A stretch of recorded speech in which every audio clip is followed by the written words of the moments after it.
आज 31 अगस्त शिफ्ट 1 का paper complete हो गया है। मैथ्स के कुछ प्रश्नों में अभी भी डाउट है।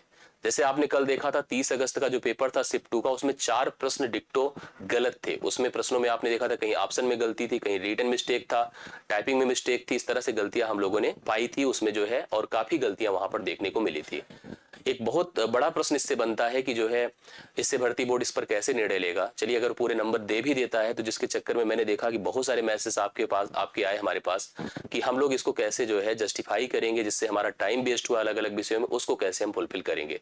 तो यह एक प्रश्न बनता है। मैंने आज देखा कि जो फर्स्ट शिफ्ट हुआ है उसमें भी कुछ प्रश्न ऐसे थे जो डाउट क्रिएट कर रहे थे। कल 30 अगस्त के पेपर में हमने देखा था कि प्रश्न पूछा गया था, कहा गया तो वह सबसे छोटी संख्या ज्ञात करो जिसे 12, 24 तथा 48 से पूर्णतः विभाजित किया जा सके। ऑप्शन था 0, ऑप्शन था 120, 240 और 480। मैं इस प्रश्न को ऐसे रीड कर दे रहा हूं। वहां पर एलसीएम नहीं कहा था, लेकिन एलसीएम अगर कहता तो हम लोग दूसरी तरह से कंसीडर करते, और उस प्रश्न में अगर हम लोग डायरेक्ट उस स्टेटमेंट के हिसाब से जाए तो हम उसको दूसरी तरह से कंसीडर करेंगे, क्योंकि एलसीएम का मतलब लीस्ट कॉमन मल्टीपल, और एलसीएम कभी भी किसी संख्या से छोटा नहीं होता है। तो इस आधार पे तो उसका जो एलसीएम होता वो तो 240 ही होता, जो कि सभी संख्याओं से कंप्लीटली डिवाइड होता। 120 तो कटता नहीं, तो 240 सभी से कट जाता, तो हम 240 को वहां पर काउंट करते और वही उस प्रश्न के लिए राइट सोल्यूशन होता भी। जो भी आपका प्रश्न था उसकी बात हम लोग कर रहे हैं। लेकिन एक वहां पर ऑप्शन और भी था 0, जो 0 प्रत्येक दी गई संख्याओं से पूर्णतः कट जाता है। ये नियम होता है मैथ्स का, अगर हम 0 को किसी से भी डिवाइड करते तो पूरी तरह से कट जाता है। मतलब अगर हम उसे एलसीएम से हटा दें, एलसीएम के कॉन्सेप्ट से हटा दें, तो 0 को भी लेकर के हम लोग वहां पर डिस्कशन कर सकते हैं। मैंने उस वीडियो में भी काफी अच्छे से आपको समझाया था, आपने देखा होगा। उसमें 2 मिनट लिया, मैंने चीजों को अच्छे से बताया कि ये चीजें हो सकती हैं, ये संभावना व्यक्त हो सकती है, इस तरह के यहाँ पर डाउट क्रिएट हो सकते हैं। लेकिन प्रॉब्लम यह है कि 0 को जब हम किसी से डिवाइड करते हैं तो कोई काउंटिंग नंबर तो आता नहीं है। 0 कट तो सबसे जाता है, लेकिन कोई काउंटिंग नंबर बाहर में नहीं जाता है। इस चीज को हम लोग जानते हैं, क्योंकि किसी संख्या को 0 से मल्टीप्लाई करेंगे तभी 0 प्राप्त होगा। जैसे अगर हम 0 को मेन मान ले कि बेस है और उसको हम किसी से भाग करें तो 0 12 लेकर जाए तभी तो 0 प्राप्त होगा। हाँ, ये नियम जरूर है कि 0 सभी से कट जाता है। तो साधारण पे 0 और 240 में क्या उत्तर होगा, ये डाउट का प्रश्न था।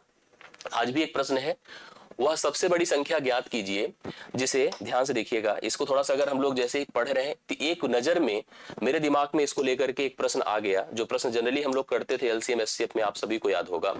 कि अब मैं इसको जैसे ऐसे पढ़ रहा हूं बिना देखे इसको, तो वह सबसे बड़ी संख्या ज्ञात करो जिससे 310, 550 तथा 728 को विभाजित करने पर प्रत्येक दशा में शेषफल समान आए। ऐसा प्रश्न हमने कई बार पढ़ा है। ऐसे प्रश्न एलसीएम एचसीएफ के बहुत ही अच्छे स्टैंडर्ड क्वेश्चंस में माने भी जाते हैं, प्रश्न आता है जनरली। लेकिन जब मैंने इसको गौर से पढ़ा, रीड किया, तो यहां पर क्या है, वह बड़ी संख्या ज्ञात कीजिए जिससे नहीं जिसे है 310, 550 और 728 से विभाजित करे। मतलब वह संख्या पूछ रहा है और कह रहा है जिसे कौन विभाजित करे, 310 करे, जिसे 550 करे और जिसे 728 विभाजित करे, तो प्रत्येक दशा में समान शेषफल आए। और हम सब जानते हैं कि कोई संख्या अगर भाग दी जाती है तो वह भाजक से, या तो मतलब भाजक से बड़ी होती है तभी शेषफल की उम्मीद की जाती है। हालांकि ऐसा नहीं है केवल छोटी संख्या को भाग करिए तो शेषफल नहीं आता है, लेकिन मैथ में एक नियम है कि अगर हमने कोई संख्या a को b से भाग किया और पता चला कि a छोटा है b से, तो निश्चित तौर पर रिमाइंडर आपका वह छोटी संख्या ही रह जाती है, अर्थात वही रह जाता है। जैसे अगर हम 5 को 8 से भाग कर रहे हैं तो रिमाइंडर आपका 5 ही होगा। इसका मतलब है जो ऑप्शंस दिए गए हैं 212, 222, 22 और 2, ये सब इन नंबर से छोटे हैं, तो आप किसी को भी उत्तर मान सकते हैं। और अगर बड़ी संख्या बोला है तो दिमाग में 222 आया। 222 को हम 310 से भाग करें तो शेषफल 222 रहेगा, 550 से भाग करें 222 रहेगा, 728 से भाग करें तो 222 रहेगा। तो इसका मतलब 222 को लेकर के हमारे मन में ख्याल आ रहा है कि यही उत्तर है, बट संतुष्ट नहीं कर पा रहा हूं खुद को। फिर मैंने अंग्रेजी में पढ़ा, find the greatest number which when divided by 310, 550 and 728 leaves the same remainder. तो फिर इसमें कोई फर्क नहीं, हिंदी अंग्रेजी सेम लिखा हुआ है, तो इसका मतलब 222 है कि नहीं है, एक कंफ्यूजन का विषय है। अब देखिए, फिर हम आते हैं उस पर जो नेचुरली हम लोग पढ़ते हैं कि जैसे वह सबसे बड़ी संख्या ज्ञात करो जिसे की जगह तब मैं लिखता जिससे, क्या लिखता, जिससे 310, 550 और 728 को, से की जगह लिखता को, विभाजित करने पर समान शेषफल आए। अब ऐसी केस में जो नंबर्स होते हैं जैसे 310 है, 550 है और 728 है, हम क्या करते हैं, इन सभी का डिफरेंस निकालते हैं, इसका डिफरेंस, इसका डिफरेंस और इसका डिफरेंस, पहले का दूसरे से, दूसरे का तीसरे से और पहले का तीसरे से। जब डिफरेंस निकाला तो 0, 5 से 1 4, 5 से 3 2, 240 हो गया, 8 हुआ, 12 से 5 7 हुआ, 6 से 5 178 हुआ, इसका डिफरेंस किया 8 हुआ, 2 हुआ और 7 से 3 418 हुआ। तो ये डिफरेंसेस आ गए, कौन कौन आ गया, 240, 178 और 418। अब हम लोग इसको कैसे हल करते थे, हम 240, 178 और 418 का एचसीएफ निकालते थे, मासा। जो मासा होता था उसी से अगर हम प्रत्येक को भाग करते थे तो शेषफल समान आता था। मासा वह सबसे बड़ी संख्या होती है जो प्रत्येक दी गई संख्याओं को पूर्णतः विभाजित कर दे। तो सबसे बड़ी संख्या सोचिए, चाहे उससे छोटी सोचिए या उससे भी छोटी सोचिए, दी गई संख्याएं 222 से तो कटेंगी नहीं, 212 से तो कटेंगी नहीं, 22 से भी नहीं कटेंगी, क्योंकि 22 से कटने का मतलब 11 से कटना और 11 से पहले ही नहीं कट रही है। तो ले देकर एक नंबर आया डी, तो डी अगर सोचो तो डी सबको काट देगा, लेकिन डी इनको भी काट देगा। इसका मतलब इनको भाग करने पर प्रत्येक को शेषफल 0 आएगा। तो मतलब इससे भी जस्टिफाई हो रहा, शेषफल 0 आएगा, हालांकि इस 0 को काउंट नहीं किया जाता है, शेषफल तब आया ही नहीं। अगर हमने कहा 15 को 5 से भाग कर दिया तो शेषफल आया ही नहीं। कहने को दिखा सकते हो कि शेषफल 0 आया, लेकिन आया कहां शेषफल, कोई काउंटिंग नंबर है क्या, नहीं, सीधा सीधा बाहर चला गया। तो अब यहां पर हमारे मन में है कि 2 लें कि 222 लें, कि किसको हम आंसर माने। तो आंसर में हम डाउट में है 222 को लेकर के या 2 को लेकर के। तो इसमें क्या सही है क्या गलत है, इसको थोड़ा सा आप लोग देखिए, सोचिए और बताइए कि किस तरह से इस प्रश्न का क्या सलूशन हो सकता है, क्या उत्तर हो सकता है और भर्ती बोर्ड इसका क्या उत्तर मानेगा। अगला क्वेश्चन देखिए एक तो, और ये प्रश्न था, एक खुदरा विक्रेता था, रिटेलर था, अपने सामान को 150% पर अधिक अंकित करता है और 40% की छूट देता है। यदि क्रय मूल्य 1600 है तो विक्रय मूल्य क्या रहा होगा।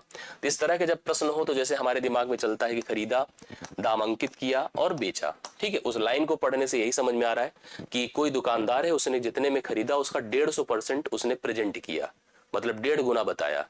जनरल करिए, कोई फ्रैक्शन से नहीं, जैसे हमने कहा 100 में खरीदा, 150 बताया और ग्राहक को 40% की छूट पर उस वस्तु को बेचा। 150 बताना मतलब 50% बढ़ाकर बताया, और 40% की छूट अगर इस पर हम लगा दें 40% की, तो 15 चौके 60, 60 कम होकर के 90 हो जाएगा। इस आधार पे कैलकुलेशन करें तो यहाँ पर क्रय मूल्य 1600 है और 1600 का गुणा 90 से कर दें, क्यों 1600 का करेंगे, पहले कैंसिल करेंगे तो 1440 आ जाएगा विक्रय मूल्य। बट कहीं ऑप्शन में नहीं, तो तुरंत हमारे दिमाग में डिस्टरबेंस आया और हम लोग गए कहां पर, इंग्लिश में, जो इंग्लिश रिटन स्टेटमेंट थे कि द रिटेलर मार्क्सअप का मतलब अधिक किया, गुड्स बाई 150%, उसने अपने वस्तु के दाम को 150% बढ़ाकर अंकित किया, फिर 40% की छूट दी। What will be the selling price if the cost price is the 1600। तो हमारे दिमाग में आया कि उसने 150% अंकित नहीं किया था, 150% बढ़ाकर अंकित किया था, अर्थात क्रय मूल्य है उस पर 150% बढ़ाया है उसने, ठीक है, 150% बढ़ाया है और बढ़ाकर अंकित किया, फिर 40% की उसने उस पर छूट दी। जैसे 100 में खरीदा तो 150% बढ़ाया, बढ़ा के अंकित किया, फिर जाकर के उसको सेल किया, 40% की छूट दी। इस तरह से उसने किसी वस्तु के हिसाब से वस्तु की प्लानिंग करी है। देखिए क्या क्या कर डाला, समझिएगा। 150% बढ़ाना मतलब 150 बढ़ाना, सीधा सीधा 100 में जितना बढ़ाना होता उतना ऐड कर देते हैं, तो 250 हो गई वैल्यू। 250 में अगर हम 40% की छूट दें तो इसका 40% करेंगे, सीधा सीधा 100 होगा, 100 कम कर दिया तो 150 ही उसकी प्राइस हो गई। मतलब 100 में खरीद कर 150 में बेचा है, और 100 की वैल्यू अगर 1600 है, 2 जीरो कैंसिल हो गए, 16 का मल्टीप्लीकेशन 150 से किया तो 2400 रुपए आया, अर्थात इस वस्तु की जो सेलिंग प्राइस होगी वह 2400 होगी, जो ऑप्शन नंबर ए में दिया है। तो इस हिसाब से इसका उत्तर ए ऑप्शन बन जाता, लेकिन फिर भी थोड़ा सा जैसे स्टेटमेंट के हिसाब से डाउट क्रिएट हो रहा था, तो ये 2 प्रश्नों में आज भी ऐसा कुछ डिस्टरबेंस किया गया था। हालांकि कल मैंने उस प्रश्न को डिस्कस नहीं किया था जो 0 वाला था, उसको अगर ले लेते तो 5 प्रश्नों में भ्रम था, लेकिन आज हम देख रहे हैं कि यहाँ पर 2 प्रश्न में आपको थोड़ा सा जैसे अजीब सा लिख करके डिस्टर्ब किया है। बाकी कल वाली गलतियां, मेजर जो मिस्टेक थी वो आज नहीं है, लेकिन फिर भी डाउट यहाँ पर इन प्रश्नों को लेकर बनेगा। इसमें तो नहीं बनना चाहिए, क्योंकि जब हिंदी नहीं सही होता तो अंग्रेजी को सही मान लिया जाता है। अब अंग्रेजी की सही मान लिया जाता है बाय डिफॉल्ट, तो भाई ये तो बड़ा अलग ही बात है। लेकिन इस प्रश्न का उत्तर आपको 2400 लेकर चलना चाहिए। पीछे वाले प्रश्न में डाउट है। प्रश्न यही है कि भर्ती बोर्ड जो समय लॉस होता है उसको कैसे मैनेज करेगा। जैसे टाइपिंग जब मिस्टेक होती है, जैसे कल तो 4-5, एक चलता है, 2 चलता है, 4-5 क्वेश्चन में जब इस तरह की मिस्टेक होती है, और वो भी डीआई वाले प्रश्नों में कल आपने देखा था कि आप एक जोड़ करने में कितना समय लगाते हो, कितना कंफ्यूजन होता है, और जब फाइनली हम उसका उत्तर निकालते हैं, नहीं मिलता है, फिर करते हैं, फिर करते हैं, फिर करते हैं, और इससे हमारा कितना समय बर्बाद होता है, जो एक्सर्शन होता है दिमाग का, जिससे आगे के प्रश्नों को नहीं कर पाते हैं, इसको कैसे डिसाइड होगा। तो फिलहाल मैंने देखा कि आप लोगों के मतलब मन में गुस्सा थी उस शिफ्ट को लेकर के, और वो डिस्टर्बेंस था मैथ में, और मैथ में नहीं, उसमें कई अलग अलग विषयों को लेकर के भी लोगों ने कंप्लेन करी थी कि वहां पर गलतियां थी। चलिए मुलाकात करते हैं फिर से। अभी मेरे ख्याल से आपको इस प्रश्न का उत्तर या अपने व्यूज आपको देने चाहिए, जो आपको लग रहा हो कि हाँ इसका सही सोल्यूशन ये हो सकता है और इस तरह से इसको माना जा सकता है। आप भी अपनी राय हमें जरूर दीजिएगा। मिलते हैं नेक्स्ट वीडियो में। Thank you so much.